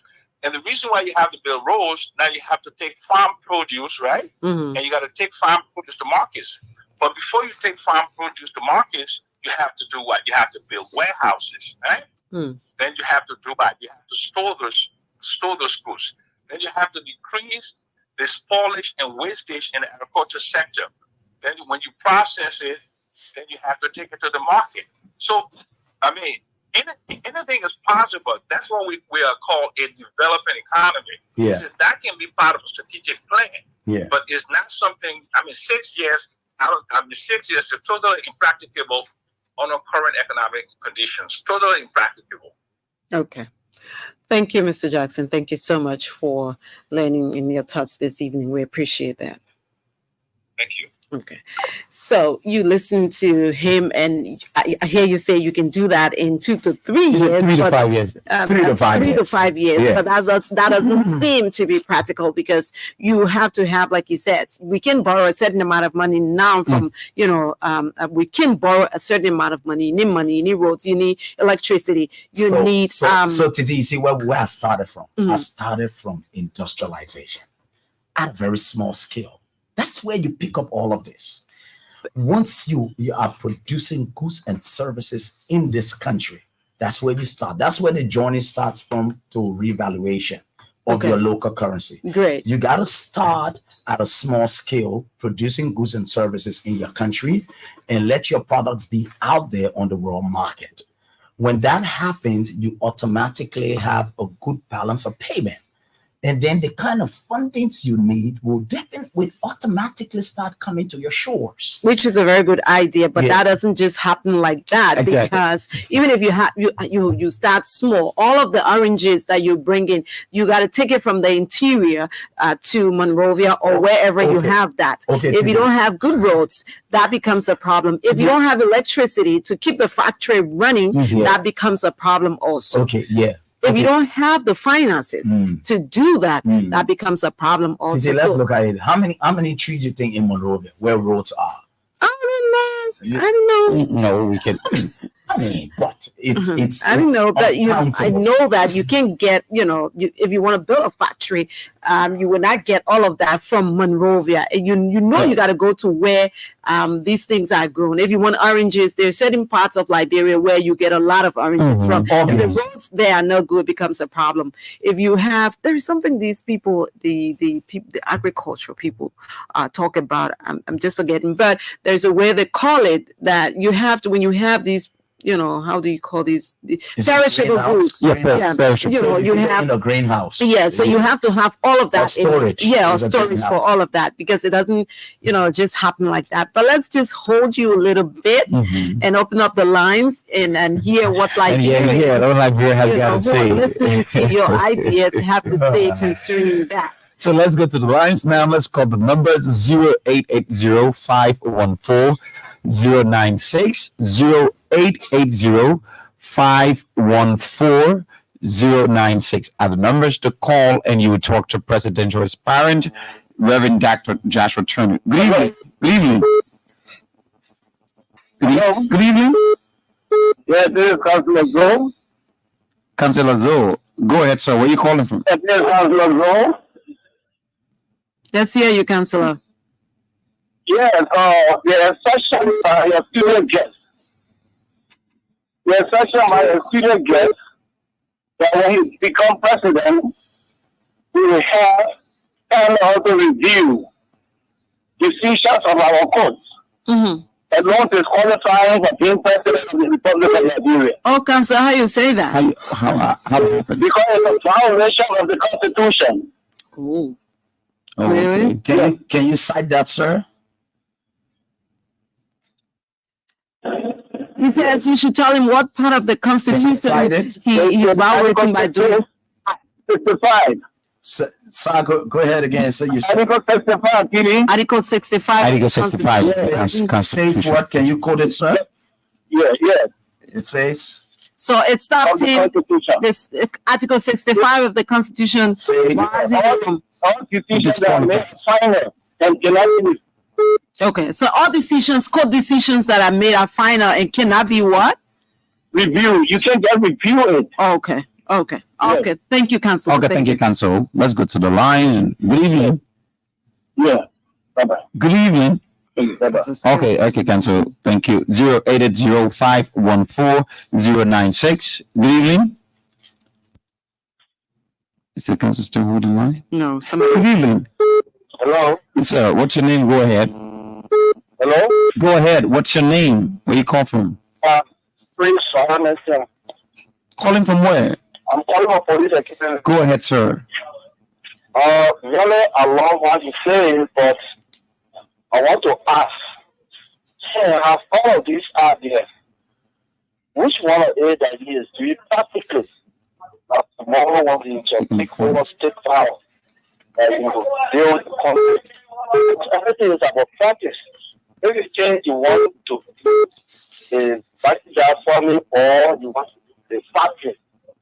Okay, so what is he doing practically now before assuming the presidency? Thank you so much. Thank you so much for being a part. Good evening. What's your name and where you call from? Go ahead, sir, quickly. That's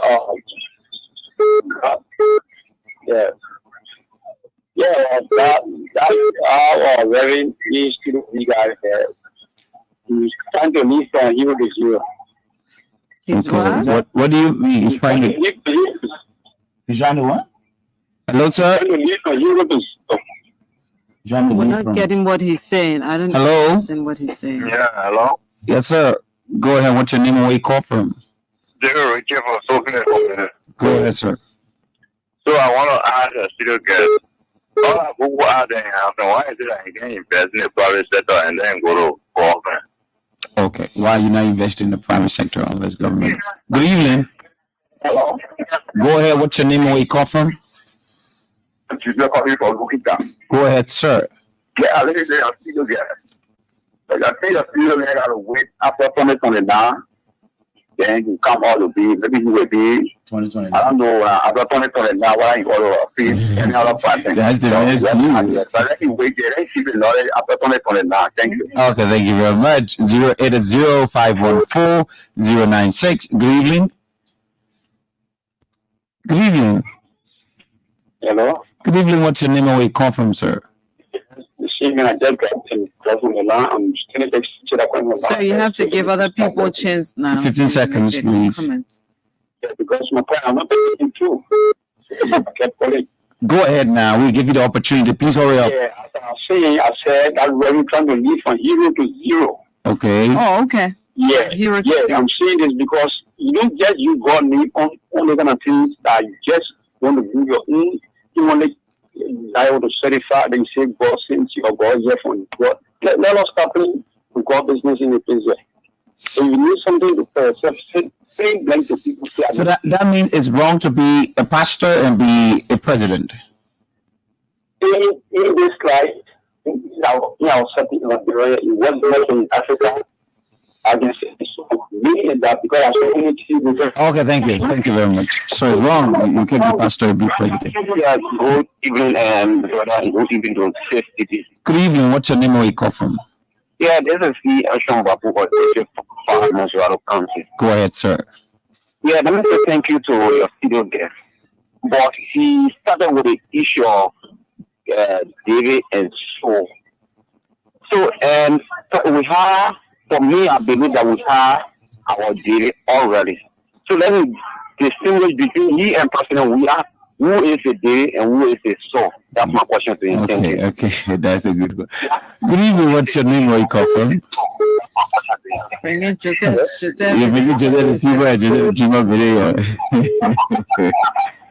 We're hearing ourselves in the background, sir.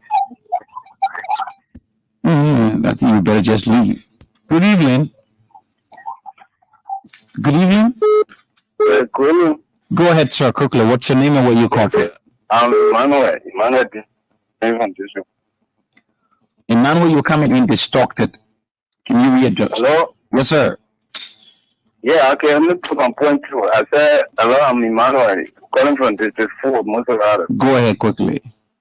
Yeah, I think the man of God in video is not just the chef, but you're asking, did you asking, is it God calling? Then no.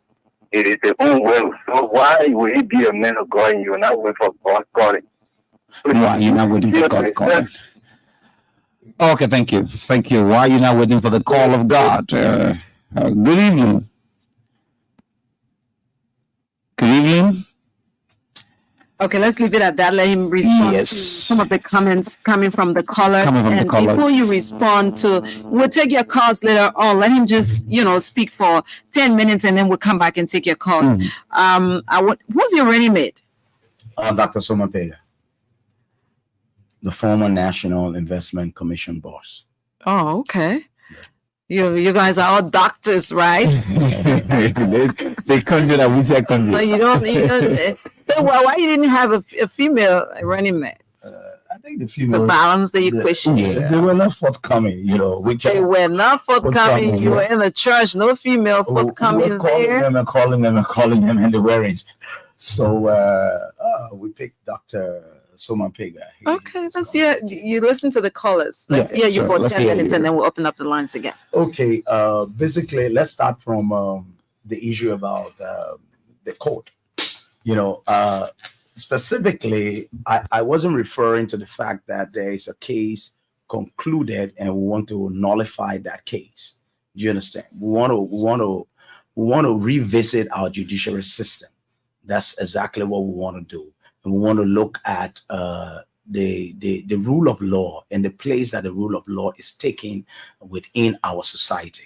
That's what we want to do. But you said And you will then- review all of you, call and them back and then, review the like I'm cases. saying. And then, with regards to what the counselor has brought to bear, be honest with you, I will go and check back on Article 65 to get more insight into this information that he gave us. That means you make the errors in the Liberian leadership and get back to the Constitution for knowledge. That's what you're saying. No, No, I'm simply saying we're going to go back and check Article 65 and compare with what the counselor is propagating.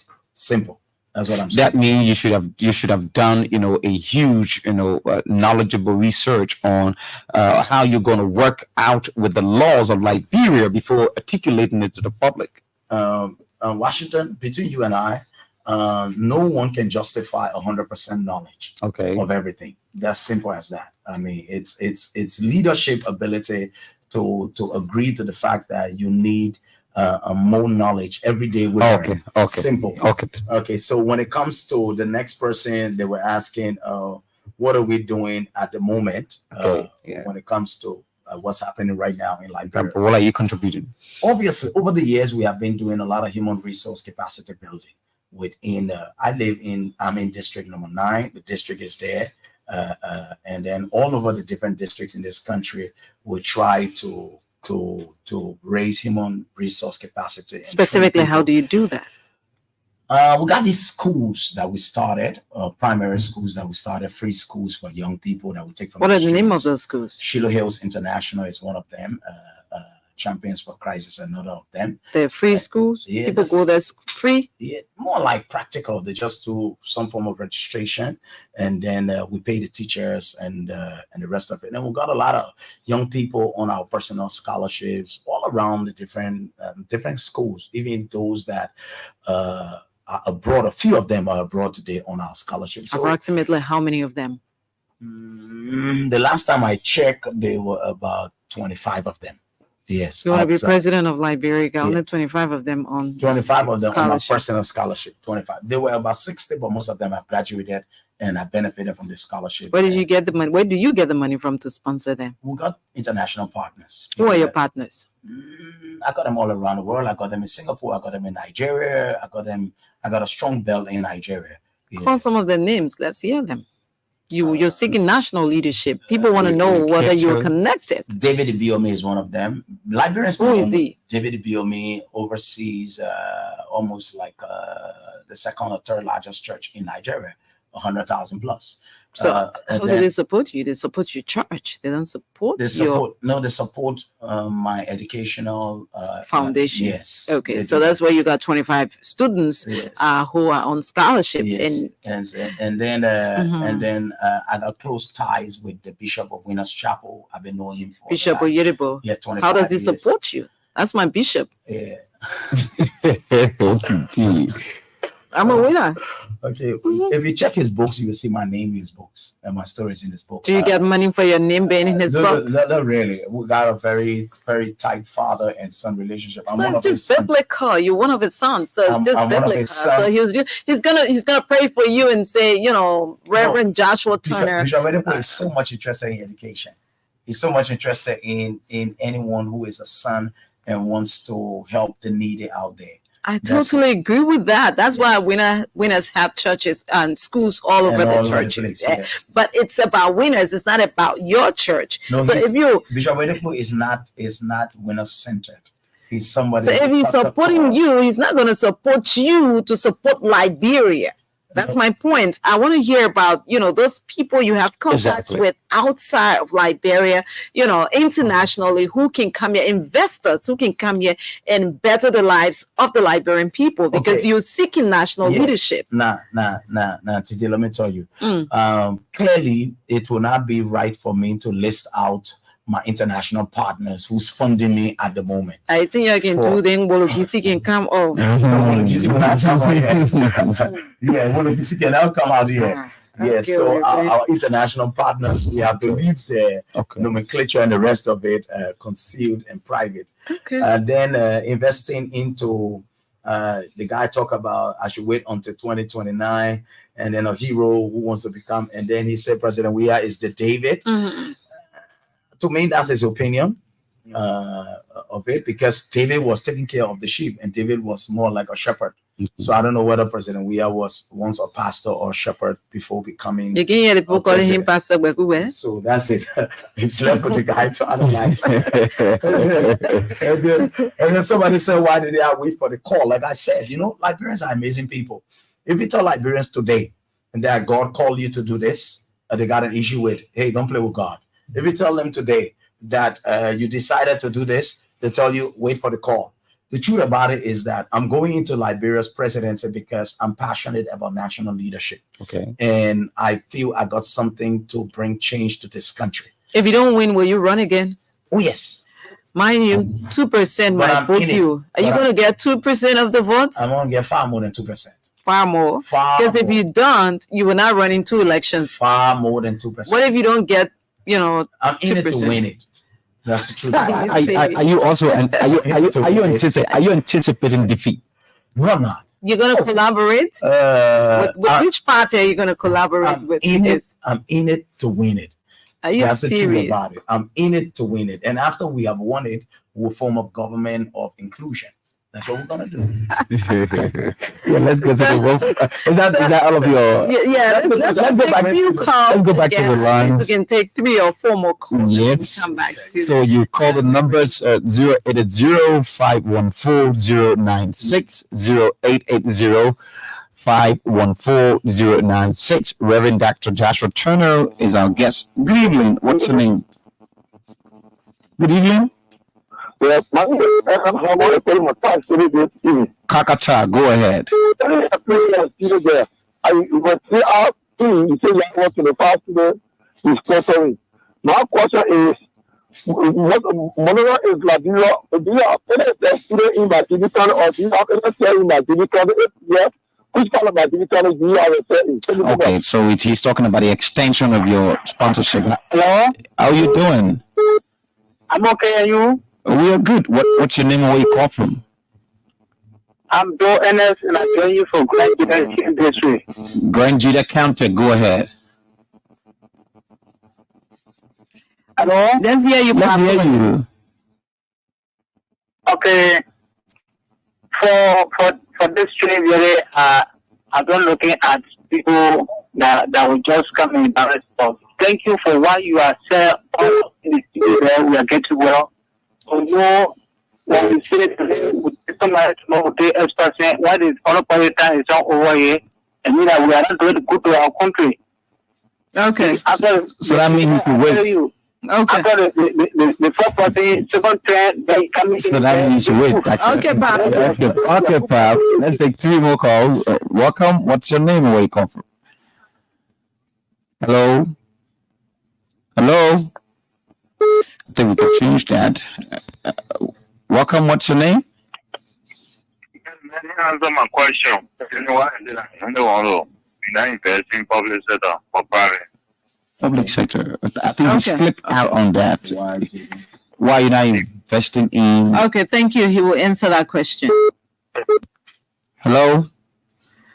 The person just went off. Okay. Hello? Hello? What's your name and where you come from? My name is actually from to go for. Okay, go ahead. Yeah, I want to ask the young studio there.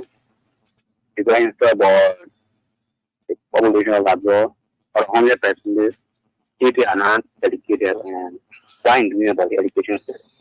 Okay. Okay. What are you doing about Education for education? 80% and 20%. Thank you for being a part of the show. Okay. Can we leave it there? Get back to him. We've got 15 moments to go. So we should take maybe a few more We'll calls. take a few more Okay. calls. So, good evening. What's your name and where you come from? Good evening. Yes. Yeah. Good evening. I want to say good evening to the guests. Okay. I want to ask you a question. Your name and where you call from, sir? Okay, I call from my name is Aloysius Exia. Okay, now go ahead. Yeah. Presidential candidate. I want to know as to whether you have any structure outside of Moxerado across the country, like a party structure, and how do people find you? So could you locate 1 or 2 of the area who live outside of Moxerado? Oh, okay. That's one of the next requirements. Yes. Exactly. Thank you. Thank you. 0880-514-096. Good evening. Good evening. Let's take the other caller there. 0880-514-096. Reverend Dr. Joshua Turner The new Liberia party is this one is disturbing. Very disturbing. This one is terrible. Good evening. I took him off. Okay. Very. You got to move away from the radio if you want to be a part of the program. You can't be listening to yourself and then you listen to us. So let's leave it at that and come to you, Reverend Dr. Turner. You listen to some of the callers who asked. I think we can just mute the call line. Questions. Yes. Yeah. Very good. That. Okay. Yeah. Okay. So you have the microphone. One of the major issue I see within Liberia right now is the fact that Liberians look for two things in choosing their leaders. Okay. One is I like the man. I just like him. That's why I'm choosing him. The next one is tangible. And you see, what they fail to realize is that most of our politicians today produce those tangibles by taking loans and fundings from outside or from partners and come and bring these tangibles on the table. You can travel from here today, go to the US, and then you settle down there. And the next thing that happens is that you start getting some partners. And then the next thing, let's go to Liberia and bring some tangibles. You start building schools and hospitals and the rest of it. And then with the idea that take some money and pay me back when you become president. What Liberians should look for in a leader at the moment is the person that got the right and the best idea. That is what will move this country forward. I like the man is not the basis for you choosing a leader.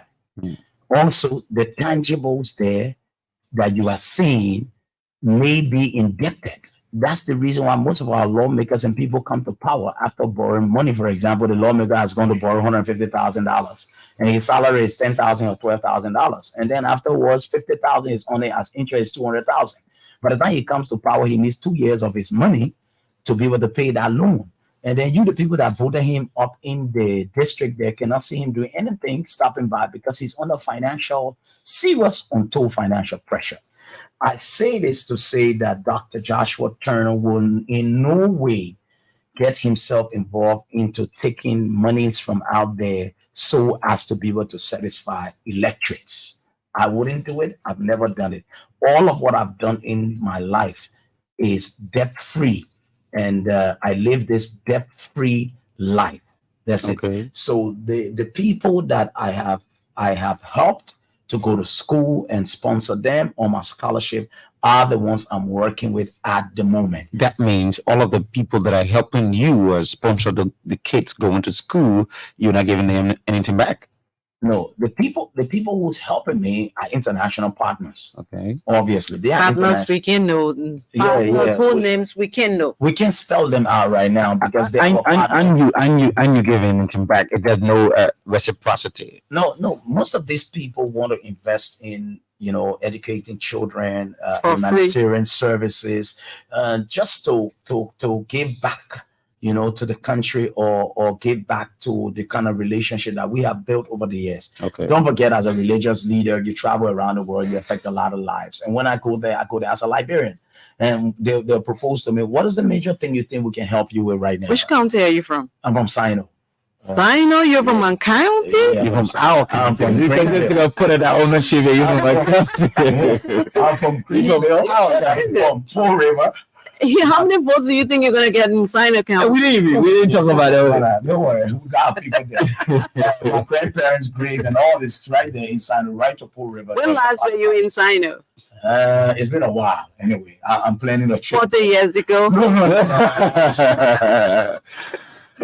So let's somebody go. was asking whether you have offices in other counties. When it comes to Magibi, the guy that was there, the structure in Magibi, he should contact the aspiring John Tokpa in district number 6. So our office is in district number 6 there, and the representative aspiring from there is John Tokpa. Is he on your party ticket? Yeah, he's on my party ticket. How many persons are running on your party ticket? There are about 16 lawmakers and I think 2 senators. Really? Oh yeah. Who's running on your party ticket in my district? District number 2. District number 2, Monserrato County. Yeah. Oh, I don't have it offhand. So who's running in district number 9? District number, no, I think I know district number 17. Who's running that? And Dr. Yan. Dr. Yan is running Musa Sheikh Oh, yeah. Yang. And Dr. Musa Sheikh Yang is running. Oh, almost all of the people are the doctors. It's a both people party. Yeah, doctor. Oh, you know, so you get your party. Tagen Wanti is running from district number 6, Nimba County, on our party ticket. And district number 6, Monserrato, is DePaul, a young man called DePaul. He's running on district number 6. Best to my knowledge. Where's your party headquarters? It's on 17th Street. The land the side. church? No, the land side. No. Okay. Party headquarters. Yeah, because you're reverend. It's not a church. You want that kind of sacred party headquarters. No. You know the party that a lot of things go on there. Okay. A lot of things? Oh, yeah. Tell me about it. A lot of discussions. People come around. They call it political You water. kind of political euphoria. Somebody's asking whether, how you're going to distinguish your, this and that. yeah. They go ahead with that there. That's their lives, and you can't stop them from that. So what do you tell them as a pastor and you hear them doing quit? No, when I get there, I'm the Put you in the momentum. I'm the stand-up bearer, and they start healing and So healing. the way the president of the Republic of Liberia does, Jaja, CDC Jaja, what do you do when you see your people in? You say I say hallelujah. I say haluta. I think So anyway, it sounds to be interesting. so investing in the private sector. Let me hold you right there. You only talked about Makipi. We didn't hear maybe Bong. To be honest with you, I don't have the listing of all my lawmakers. Okay. But you have offices in all of the counties? Yes, all of the counties. That's what I wanted to know. In all of the counties. Exactly. Right now. We've done that over a long period of time, working there. Then the issue about when are you going to announce your campaign team? is coming up next week because campaign starts on the 5th. Mm-hmm. So next week our team is going to be. It's already in the incubator stage. We're already discussing and putting the team together. And that's it. Do you have a female on your team? Oh yeah, we do. Wilhelmina Tafe is our vice for administration. We got Matu from district number 3. She's a strong woman there in district number 3. She's the head of this organization called WIFE. Women Empowerment for Financial something empowerment. She just struck something. Yeah. What is your relationship with women? How do you work with them? How do you build around them? How do you empower them? What's your Gender sensitivity is our hallmark. We do our best to see on our ticket. We got I think like 3 or 4 women because we're sort of meet 30% of the numbers that we're submitting to NEC, and then we met that. You met that? Yeah. You got only 3 women. You say you met 30%. 15. If you do 15, and so you 3 women would not be 30%. No, 4. There are 4, so it will be 30%. 4 is about 30% of 15.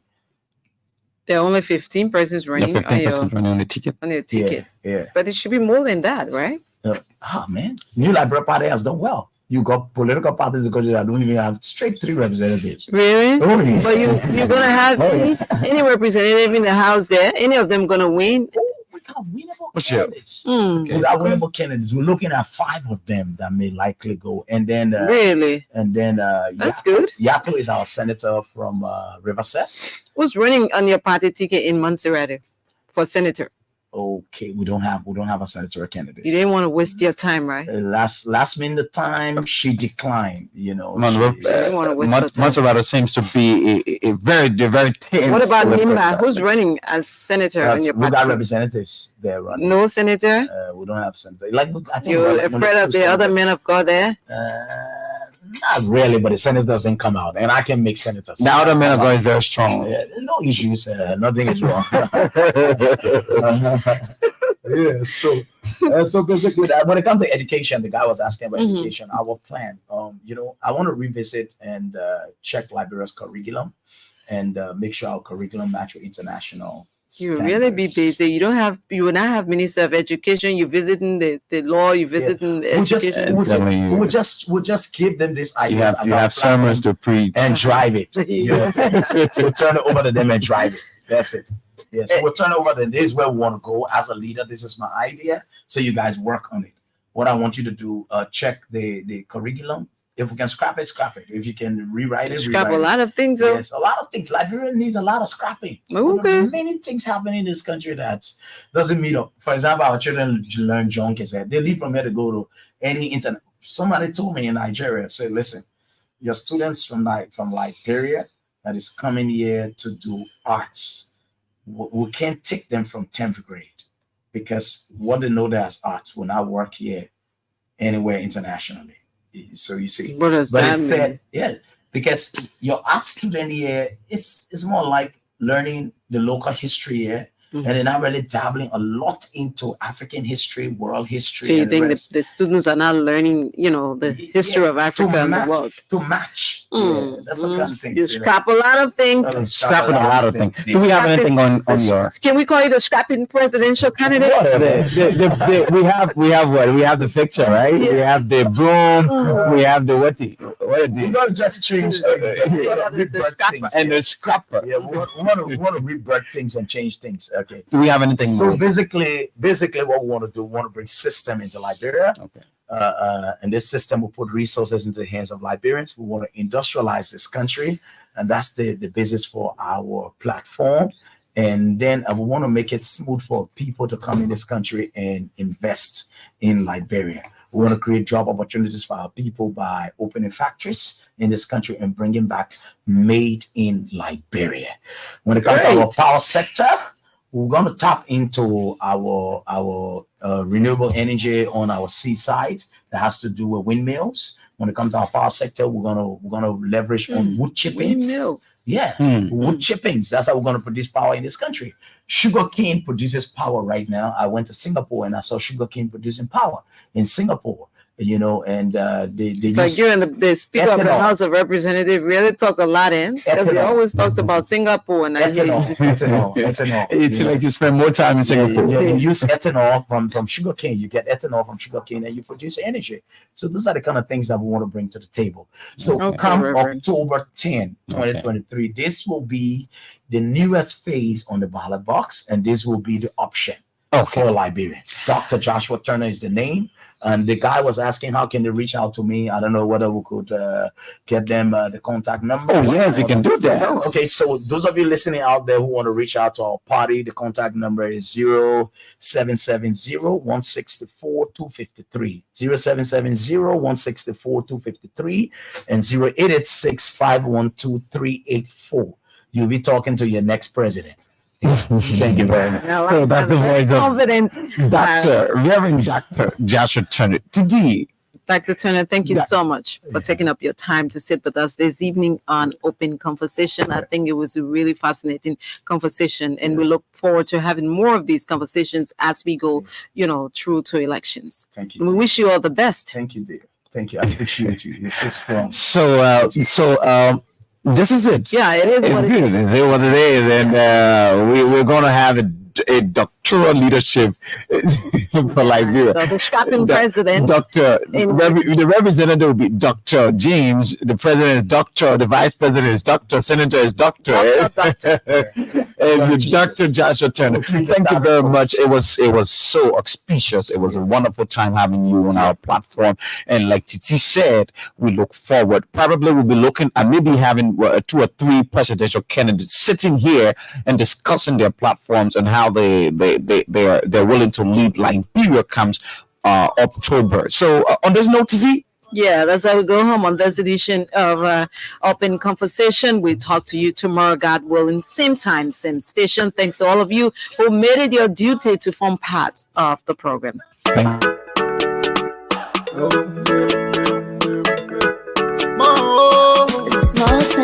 From the east to the west, north to the south, let's come together as one.